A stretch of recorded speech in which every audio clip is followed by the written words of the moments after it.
En marzo de 2019, un equipo de 6 espeleólogos descendió a una caverna en la Sierra Mazateca de Oaxaca que había permanecido sellada durante siglos. Solo una persona regresó a la superficie. Lo que esa mujer describió en su testimonio desafía toda lógica conocida, y las autoridades mexicanas clausuraron el acceso de forma permanente 24 horas después de su rescate. Este es el relato de lo que ocurrió en esas profundidades, basado en grabaciones recuperadas, informes forenses y el testimonio de la única sobreviviente. Si decides quedarte hasta el final de esta historia, tal vez entiendas por qué algunas puertas nunca debieron abrirse. Suscríbete al canal, porque si logramos obtener más información sobre este caso, será aquí donde la compartiremos primero. El equipo estaba compuesto por profesionales experimentados. La líder era doctora Verónica Salazar, geóloga con 17 años de experiencia en sistemas cavernarios de México y Centroamérica. La acompañaban Martín Ugalde y Patricia Esquivel, ambos espeleólogos certificados con más de 40 exploraciones conjuntas. Ricardo Navarro era el especialista en cartografía subterránea, capaz de trazar mapas tridimensionales con precisión milimétrica. Ana Sofía Ruiz trabajaba como bióloga especializada en ecosistemas de cuevas, buscando nuevas especies en ambientes extremos. El sexto miembro era David Contreras, fotógrafo documental que había acompañado expediciones en 5 continentes. Todos llevaban equipamiento de última generación, cascos con cámaras integradas, sistemas de comunicación de corto alcance, cuerdas certificadas, detectores de gases y suficientes provisiones para 4 días bajo tierra. La caverna había sido descubierta 3 meses antes por campesinos locales que reportaron un derrumbe en la ladera de un cerro. Al investigar, encontraron una entrada artificial, bloqueada por piedras perfectamente cortadas y argamasa que los análisis preliminares dataron en más de 400 años. Lo inusual no era solo la antigüedad del sello, sino su propósito evidente. Alguien había invertido enorme esfuerzo en asegurarse de que esa caverna permaneciera cerrada. Las piedras estaban grabadas con símbolos que ningún experto en culturas mesoamericanas pudo identificar con certeza. No eran zapotecas, ni mixtecos, ni de ninguna civilización catalogada. Parecían advertencias, pero su significado exacto permanecía oculto. Verónica había conseguido los permisos oficiales después de semanas de trámites. El Instituto Nacional de Antropología e Historia autorizó la exploración con la condición de documentar todo y reportar cualquier hallazgo arqueológico. La expedición tenía objetivos claros: mapear el sistema, tomar muestras geológicas y biológicas, fotografiar formaciones relevantes y determinar por qué alguien había sellado esa entrada con tanto cuidado. El plan era simple y seguro. Descenderían en parejas conectadas por cuerdas de seguridad, mantendrían comunicación constante y regresarían al campamento base cada 12 horas para descansar. Ninguno de ellos imaginaba que cruzar esa entrada sería la última decisión racional que tomarían. El primer descenso comenzó a las 6 de la mañana. La temperatura exterior era de 23 grados, pero al pasar el umbral sellado, los termómetros marcaron un descenso abrupto a 11 grados. La humedad relativa subió al 87% en cuestión de minutos. David documentó todo con su cámara. Las paredes de roca caliza brillaban con formaciones de calcita que reflejaban la luz de las linternas, creando patrones casi hipnóticos. Martín comentó que nunca había visto una cueva tan silenciosa. Normalmente, estos sistemas tienen corrientes de aire, goteo constante de agua, ecos naturales. Aquí no había nada. El silencio era absoluto, casi sólido, como si el aire mismo se hubiera detenido hacía siglos. Avanzaron por un túnel amplio que descendía en ángulo constante de 30 grados. Las paredes mostraban marcas de herramientas, evidencia de que este pasaje había sido modificado por manos humanas. Ricardo tomó medidas y fotografías de cada marca. Las herramientas utilizadas eran primitivas, probablemente de obsidiana o piedra dura, pero el trabajo era extraordinariamente preciso. Alguien había ensanchado este túnel natural con un propósito específico. Después de 40 minutos de descenso, llegaron a la primera cámara. Era un espacio circular de aproximadamente 20 metros de diámetro, con el techo arqueado a 6 metros de altura. En el centro había una formación que hizo que todos se detuvieran. Era un altar. No había otra palabra para describirlo. Una plataforma de piedra elevada medio metro del suelo, perfectamente nivelada, con canales tallados que convergían hacia un punto central donde había una abertura circular de 30 centímetros de diámetro. Los canales tenían manchas oscuras que Ana Sofía identificó inmediatamente como sangre antigua. Las muestras que tomó más tarde confirmarían que era sangre humana, de al menos 20 individuos diferentes, depositada en períodos que abarcaban más de 100 años. Alrededor del altar había símbolos tallados en el suelo de la caverna, formando círculos concéntricos que se extendían hasta las paredes. Los símbolos eran idénticos a los de las piedras del sello exterior. Verónica ordenó documentar todo antes de continuar. David tomó cientos de fotografías desde todos los ángulos posibles. Ricardo midió cada dimensión del altar y los círculos de símbolos. Ana Sofía recogió muestras de las manchas, del polvo acumulado, de las formaciones minerales en las paredes. Mientras trabajaban, Patricia notó algo extraño. Su detector de movimiento, diseñado para identificar corrientes de aire o cambios de presión, emitía lecturas erráticas. Mostraba fluctuaciones constantes, como si hubiera corrientes de aire circulando, pero todos podían sentir que el aire estaba completamente inmóvil. Revisó el equipo pensando en un mal funcionamiento, pero las baterías estaban perfectas y el dispositivo había sido calibrado esa misma mañana. Fue entonces cuando escucharon el primer sonido. No vino de ninguna dirección específica. Parecía emerger de las paredes mismas, un zumbido grave y constante, casi en el límite inferior de la percepción humana. Martín lo comparó más tarde con el sonido de una turbina lejana, pero más orgánico, como si algo enorme respirara muy despacio. El sonido duró exactamente 17 segundos, según las grabaciones de las cámaras, y luego cesó abruptamente.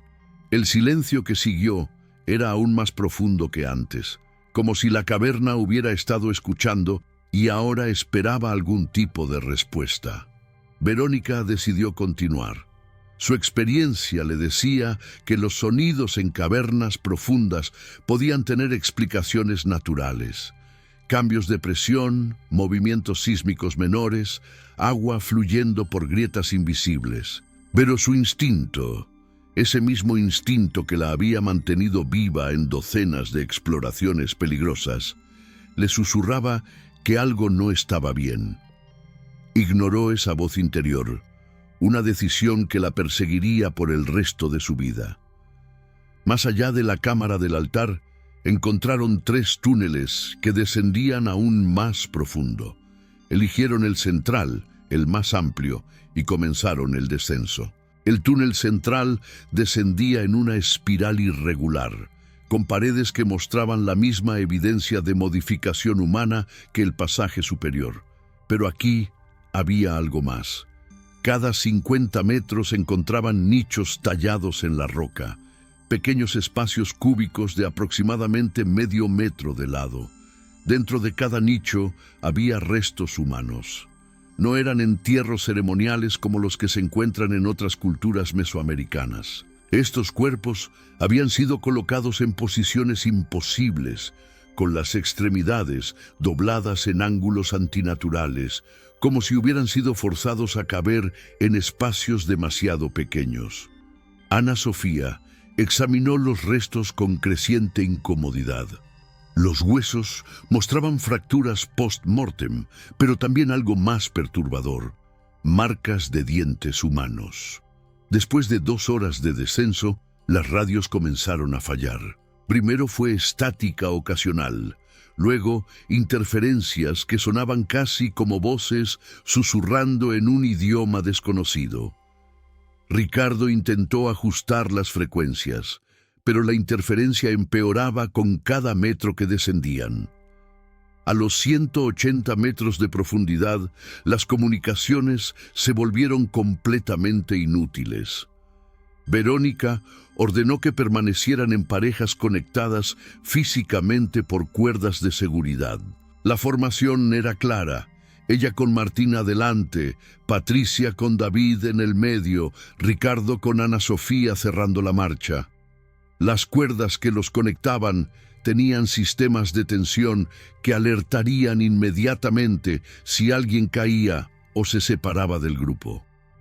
Llegaron a una segunda cámara, mucho más grande que la primera. Los haces de sus linternas no alcanzaban a iluminar el techo ni las paredes opuestas. Era un espacio vasto, una catedral subterránea de dimensiones imposibles de medir con precisión en la oscuridad. Pero lo que capturó su atención no fue el tamaño de la cámara, sino lo que había en su centro. Una estructura. No era natural. Eso quedaba absolutamente claro. Tampoco parecía construida con tecnología primitiva. Era un cilindro perfecto de aproximadamente 4 metros de altura y 2 de diámetro, hecho de un material que ninguno de ellos pudo identificar. Parecía metal, pero no reflejaba la luz como el metal común. Parecía absorber la luz, devolviéndola con un brillo opaco y perturbador. La superficie del cilindro estaba cubierta de los mismos símbolos que habían visto en el altar y en las piedras del sello. Pero aquí estaban dispuestos en patrones diferentes, formando lo que Ricardo identificó como algún tipo de ecuación o fórmula.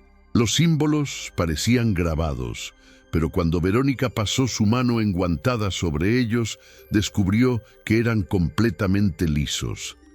Los símbolos estaban dentro del material, no sobre él, como si hubieran sido integrados durante su fabricación.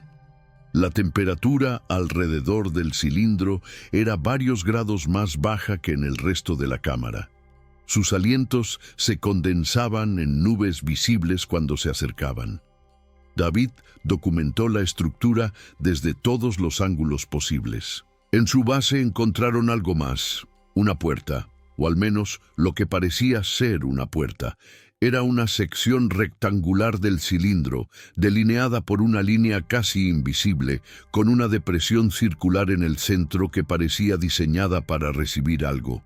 Patricia comparó la depresión con los símbolos que había fotografiado en el altar de la primera cámara. Eran idénticos. Fue Ana Sofía quien verbalizó lo que todos estaban pensando. Esta estructura no debería estar aquí.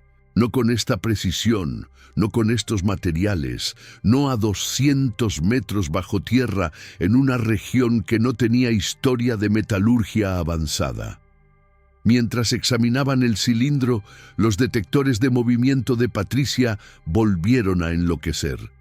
Esta vez no eran lecturas erráticas, sino alertas constantes de movimiento detectado en múltiples direcciones. Pero todos estaban quietos, iluminando la estructura. No había nada moviéndose en la cámara excepto ellos. Martín apuntó su linterna hacia la oscuridad más allá del cilindro y vio algo que lo hizo retroceder instintivamente. Había figuras en las paredes. Al principio pensó que eran formaciones naturales, estalagmitas o columnas de calcita. Pero cuando el resto del equipo dirigió sus luces hacia allí, la verdad se volvió innegable. Eran estatuas, docenas de ellas, tal vez cientos, dispuestas en círculos concéntricos alrededor del cilindro central.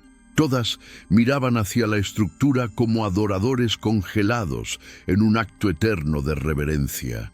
pero lo más perturbador era su realismo. No eran tallas estilizadas o representaciones artísticas.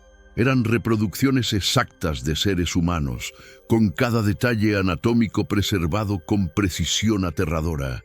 Expresiones de terror absoluto estaban grabadas en sus rostros de piedra. Algunas tenían las manos extendidas hacia el cilindro, otras se cubrían la cara. Varias estaban en posiciones de huida, detenida a medio paso. Ana Sofía se acercó a una de las estatuas para examinarla. Pasó su mano sobre la superficie y se quedó paralizada. No era piedra, era orgánico. Tomó una muestra con su navaja y el material se desmenuzó como hueso extremadamente antiguo. Retrocedió lentamente, su respiración acelerándose dentro del casco. Estas no eran estatuas, eran personas. Personas que habían sido transformadas en algo parecido a la piedra, preservadas en sus últimos momentos de vida consciente. El análisis posterior de las muestras revelaría algo imposible. Los restos contenían trazas de ADN humano, pero también estructuras minerales que no deberían existir en tejido orgánico. Era como si algo hubiera reescrito la composición molecular de estos cuerpos mientras aún vivían.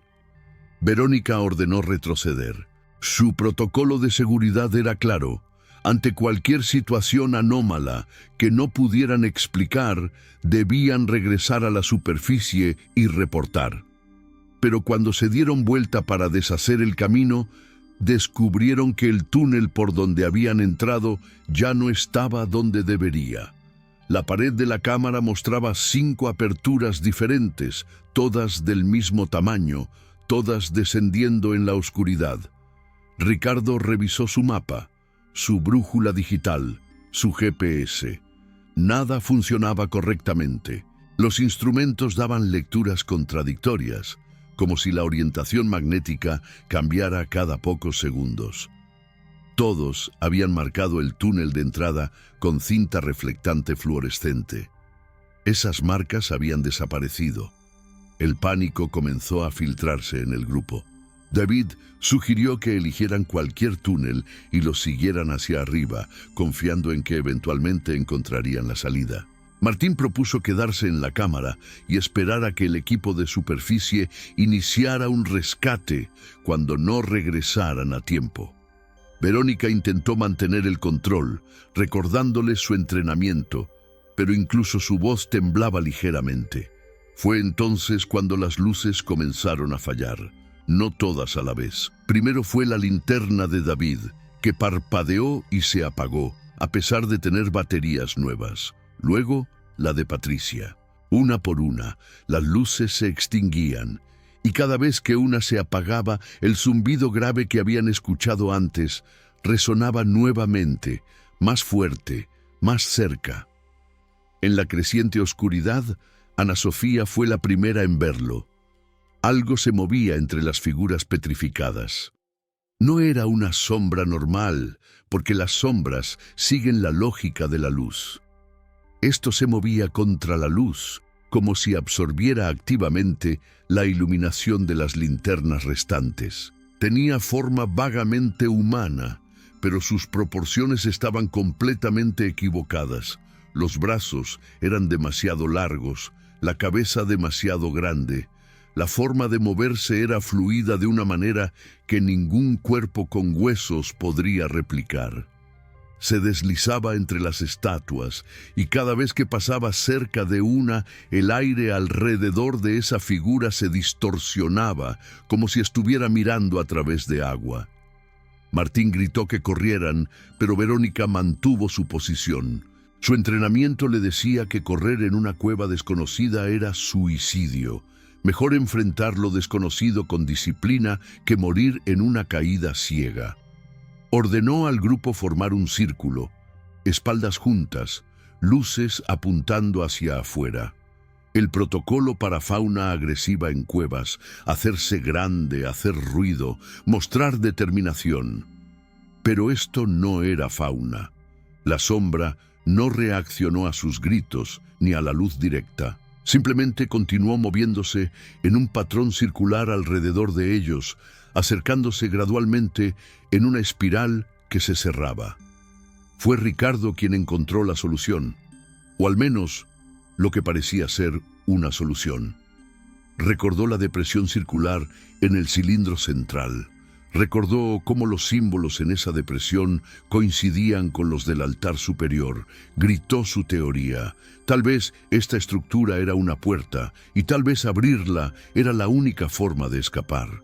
Verónica lo consideró durante 3 segundos que parecieron eternos. Sabía que era una idea absurda. Sabía que abrir algo que había sido sellado con tanto esfuerzo era probablemente la peor decisión posible, pero la sombra estaba a menos de 5 metros, y en la creciente oscuridad podía escuchar algo más. Respiración. No la suya ni la de su equipo. Algo más respiraba en esa cámara, algo grande que había estado conteniendo el aliento y ahora inhalaba profundamente. Corrieron hacia el cilindro. Ricardo ya tenía su mochila abierta, buscando cualquier cosa que pudiera encajar en la depresión circular. Encontró una muestra de roca que había recogido del altar superior, un fragmento con los símbolos tallados. Encajaba perfectamente. En el momento en que lo insertó, todo cambió. El zumbido se convirtió en un rugido ensordecedor. El cilindro comenzó a emitir luz propia, un brillo azulado que pulsaba como un corazón. Los símbolos en su superficie se iluminaron en secuencia, como un mecanismo activándose después de siglos de espera. Y la puerta, esa sección rectangular que habían identificado antes, comenzó a abrirse hacia adentro con un siseo de aire antiguo escapando. Lo que salió de esa puerta no era aire, era algo más denso, más frío, cargado con un olor que ninguno de ellos pudo describir adecuadamente más tarde. Patricia lo comparó con ozono mezclado con cobre y algo orgánico en descomposición. David dijo que olía como el miedo mismo, si el miedo tuviera olor. La sombra que los había acechado se detuvo abruptamente, como si el cilindro abierto exigiera su atención. Se deslizó hacia la puerta abierta y por un momento todos pudieron verla más claramente a la luz azulada. No querían verla. Algunos recuerdos son mejores mantenidos borrosos, porque la claridad trae solo locura. Lo que vieron era imposible de reconciliar con cualquier forma de vida conocida. Tenía aspectos que recordaban anatomía humana, pero distorsionados como si alguien hubiera descrito un humano a un artista que nunca había visto uno. Otros aspectos eran completamente ajenos, articulaciones que se doblaban en direcciones incorrectas, superficies que parecían sólidas y líquidas simultáneamente, y lo peor de todo, ojos. No 2 ojos, docenas de ellos, distribuidos sin patrón aparente por lo que podría ser su cabeza o torso. Algunos de esos ojos eran humanos, completamente humanos, con iris de diferentes colores, párpados que parpadeaban de forma independiente, como si esta cosa hubiera coleccionado ojos de sus víctimas anteriores. La criatura entró al cilindro y desapareció en la oscuridad de su interior. Por un momento, solo hubo silencio. Luego escucharon voces. No venían del cilindro, venían de los túneles alrededor de la cámara. Voces llamando los nombres de cada miembro del equipo. La voz que llamaba a Verónica sonaba exactamente como su hija de 8 años. La que llamaba a Martín era idéntica a su esposa fallecida 3 años atrás. Patricia escuchó a su madre, quien había muerto cuando ella tenía 12 años. Las voces eran perfectas, replicando no solo el tono y el timbre, sino también patrones de habla específicos, apodos privados que nadie más conocía. Ana Sofía fue la primera en romper. Soltó la cuerda de seguridad y corrió hacia uno de los túneles, gritando un nombre que nadie más pudo entender. Ricardo intentó detenerla, pero ella ya había desaparecido en la oscuridad. Su cámara de casco continuó transmitiendo durante 43 segundos más. En ese metraje, que las autoridades confiscaron inmediatamente, se puede escuchar su voz, volviéndose cada vez más confundida, luego aterrorizada, luego algo peor que el terror: resignación. Ella sabía lo que iba a sucederle. Su último susurro registrado fue: «No son ellos, nunca fueron ellos». David fue el siguiente. Su voz simplemente se detuvo en medio de una frase. Cuando los demás se volvieron, él ya no estaba.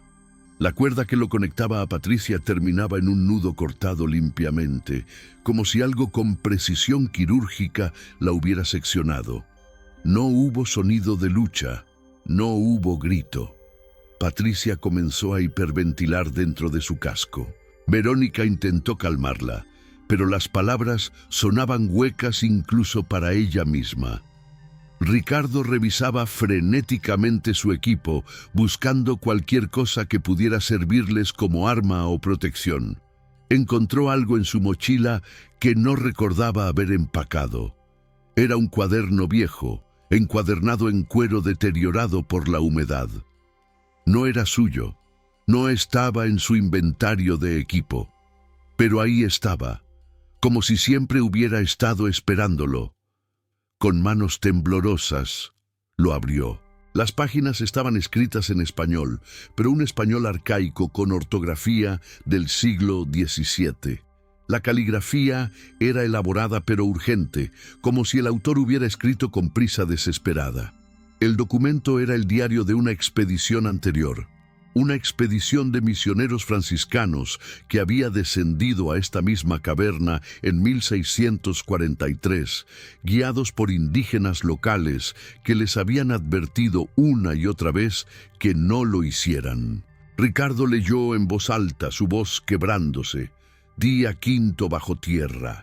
De 22 almas que descendimos, quedan 7. El padre Miguel dice que es un demonio. El hermano Juan insiste que es más antiguo que los demonios. Los indios que nos guiaron huyeron el segundo día. Ahora entendemos por qué. Este lugar no fue hecho por Dios ni por el diablo.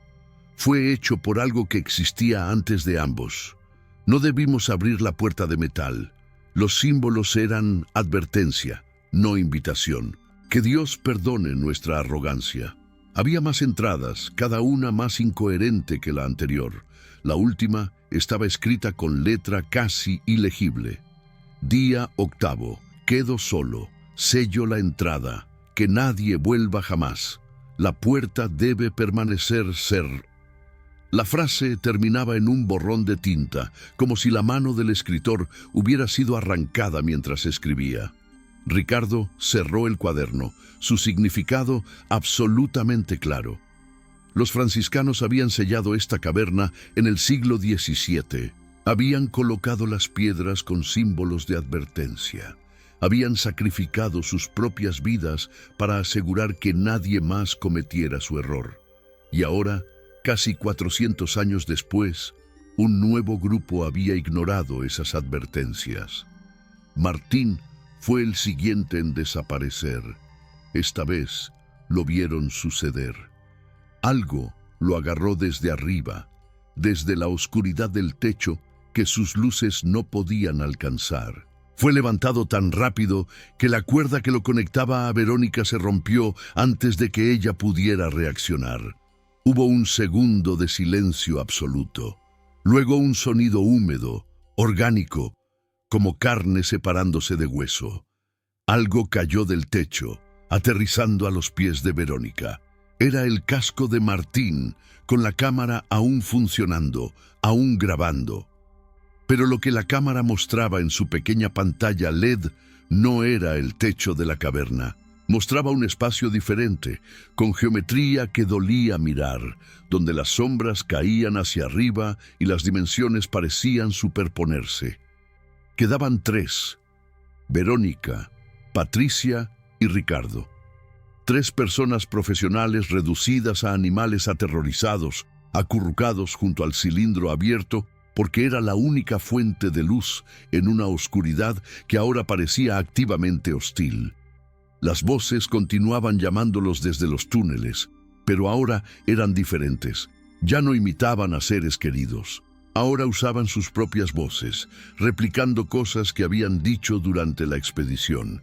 Patricia escuchó su propia voz diciendo: «No hay nada que temer aquí abajo». Ricardo escuchó la suya: «Solo necesitamos mantener la calma». Verónica escuchó su decisión de continuar la exploración, repetida una y otra vez como una acusación. Fue Patricia quien notó que el cilindro no estaba vacío. Había algo en su interior, visible ahora que sus ojos se habían adaptado a la luz azulada. Parecía una escalera descendiendo a profundidades que no deberían existir bajo esta montaña. Ricardo hizo cálculos rápidos basados en sus mediciones anteriores.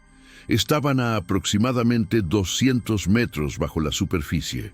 Esta escalera dentro del cilindro descendía al menos otros 100 metros, probablemente más. Hacia dónde conducía era una pregunta que ninguno quería responder. Entonces, las figuras petrificadas comenzaron a moverse. No todas, solo algunas de las más cercanas al cilindro. Sus cabezas giraban lentamente, con sonidos de piedra raspando contra piedra hasta que todas miraban directamente al trío de sobrevivientes. Sus bocas se abrían, y aunque no producían sonido, el mensaje era claro en la forma de sus labios. Bajen, una invitación, una orden, una promesa.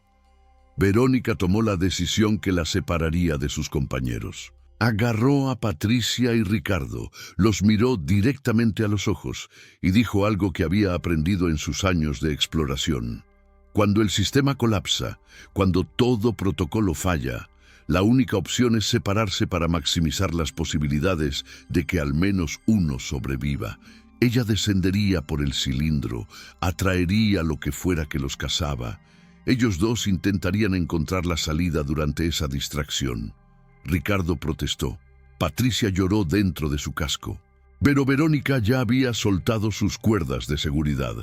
Antes de entrar al cilindro, Verónica hizo algo que más tarde sería crucial. Quitó su cámara de casco y se la dio a Patricia. «Si sales», dijo con voz firme, «muéstrales esto. Diles que celen esto para siempre. Promete que lo harás». Patricia prometió, aunque ambas sabían que probablemente era una promesa vacía.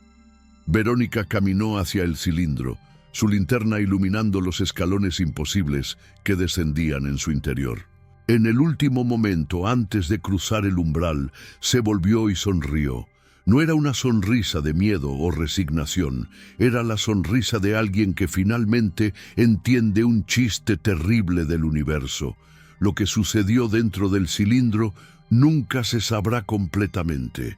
La cámara de Verónica continuó transmitiendo durante aproximadamente 20 minutos, pero el metraje es casi incomprensible.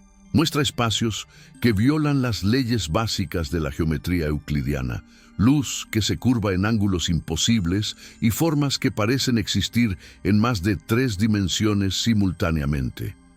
En un punto, hay un grito que el análisis de audio reveló no provenía de cuerdas vocales humanas, aunque las palabras que formaba eran claramente en español. La última imagen que transmitió la cámara antes de apagarse es imposible de describir adecuadamente, pero quienes la han visto reportan pesadillas durante semanas. Patricia y Ricardo aprovecharon la distracción. Corrieron hacia el túnel que Patricia juraba era el de entrada original, aunque Ricardo no estaba seguro. Corrieron sin mirar atrás, sin detenerse cuando escucharon sonidos detrás de ellos, sin hacer caso al zumbido que ahora resonaba por toda la montaña. Corrieron durante lo que parecieron horas, aunque sus relojes marcaban solo 43 minutos, y de alguna manera, milagrosamente, encontraron el camino ascendente. Pero la caverna no los dejaría ir a ambos. Ricardo se detuvo abruptamente cuando estaban a menos de 50 metros de la entrada sellada que ahora podían ver arriba. Patricia se volvió y lo encontró mirando fijamente a la oscuridad detrás de ellos. «Vete», dijo con voz extrañamente calmada. Está llamándome. Lleva meses llamándome, desde antes de que encontráramos esta cueva, en mis sueños. Sus ojos tenían una expresión que Patricia nunca olvidaría. Alivio, como si finalmente entendiera algo que lo había atormentado toda su vida. Patricia trepó sola los últimos metros hasta la entrada. Salió a la luz del sol a las 4 de la tarde del día siguiente, 24 horas después de haber entrado. Los equipos de rescate que la esperaban la encontraron en estado de shock severo, aferrada a 3 cámaras, la suya, la de Verónica y la de David, que de alguna manera había recuperado. Cuando intentaron preguntarle qué había sucedido, solo podía repetir: célela ahora, célela para siempre. Las autoridades la escucharon. 12 horas después, equipos de construcción trabajaban bajo luz artificial para sellar la entrada con concreto reforzado. No solo bloquearon la apertura, rellenaron los primeros 50 metros de túnel con concreto sólido. Luego colocaron una placa de acero de 10 centímetros de espesor. Encima de eso, varias toneladas de roca y tierra. El área fue declarada zona de peligro geológico y cercada con alambre de púas.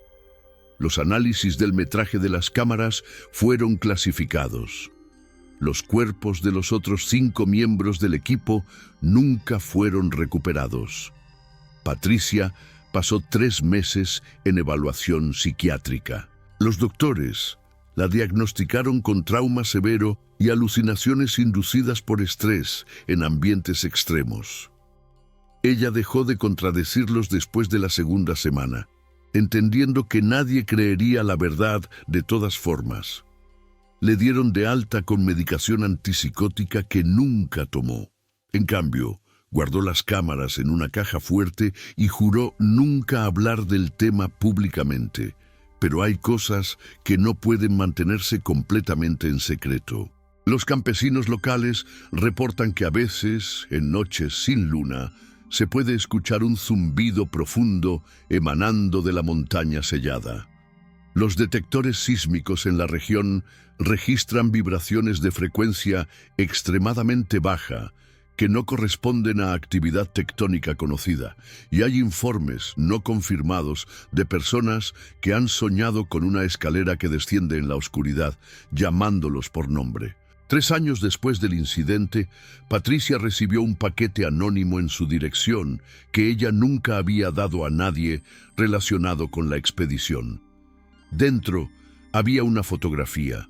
Mostraba la entrada sellada de la caverna, pero en la imagen el concreto tenía una grieta, no una grieta natural causada por tiempo o clima, una grieta que formaba símbolos, los mismos símbolos que habían visto en el altar, en el cilindro, en las piedras de advertencia del siglo XVII. Los símbolos que ningún experto había podido traducir completamente, pero cuyo significado Patricia finalmente entendía con terrible claridad. Esperando. 5 años después, en marzo de 2024, un equipo de mantenimiento reportó que el concreto del sello mostraba signos de fractura interna. Las pruebas de ultrasonido revelaron vacíos donde no debería haberlos, como si algo estuviera excavando desde abajo. Las autoridades añadieron más capas de sellado, más acero, más roca. Pero quienes trabajan en el sitio reportan que a veces, cuando todo está en silencio, se puede escuchar ese zumbido profundo vibrando a través del suelo. Patricia sabe la verdad que nadie más acepta. El sello no está diseñado para mantener a la gente fuera. Está diseñado para mantener algo adentro, y ese algo tiene paciencia infinita. Esperó desde el siglo XVII hasta 2019. Puede esperar otros 400 años si es necesario, porque el tiempo es diferente ahí abajo. El tiempo es solo otra dimensión que puede doblarse, como el espacio, como la luz, como la cordura humana. Hoy, la entrada permanece sellada, monitoreada las 24 horas por cámaras de seguridad, pero las cámaras a veces muestran interferencia. Figuras borrosas que parecen caminar por el área en horas donde no debería haber nadie. Algunas de esas figuras, según técnicos que han revisado el metraje, tienen las proporciones exactas de las 6 personas que entraron en marzo de 2019. La caverna sellada en Oaxaca fue abierta solo una vez, en casi 400 años, y esa única vez fue suficiente para recordarnos que hay puertas que existen no para ser abiertas, sino para enseñarnos el valor del miedo. El miedo no siempre es debilidad. A veces, el miedo es la última línea de defensa de la cordura contra verdades que ninguna mente humana debería conocer. Y si alguna noche escuchas un zumbido grave en la oscuridad, si alguna voz llama tu nombre con la entonación exacta de alguien que amas, recuerda, algunas invitaciones deben ser rechazadas, porque hay lugares en este mundo donde las reglas que dan sentido a la realidad simplemente no aplican, y cruzar esos umbrales significa aceptar que tal vez, solo tal vez, nunca regreses siendo la misma persona que entraste. Si este relato te ha inquietado, si sientes esa curiosidad oscura que te impulsa a saber más, suscríbete a Ecos del Silencio, porque hay más historias como esta, más lugares sellados por buenas razones, más advertencias ignoradas, y aquí, en la oscuridad de tu pantalla, seguiremos contándolas, una por una, hasta que entiendas por qué algunos secretos deben permanecer enterrados. La caverna espera, siempre espera. Y tal vez, solo tal vez, ahora que conoces su historia, ella también te está esperando a ti.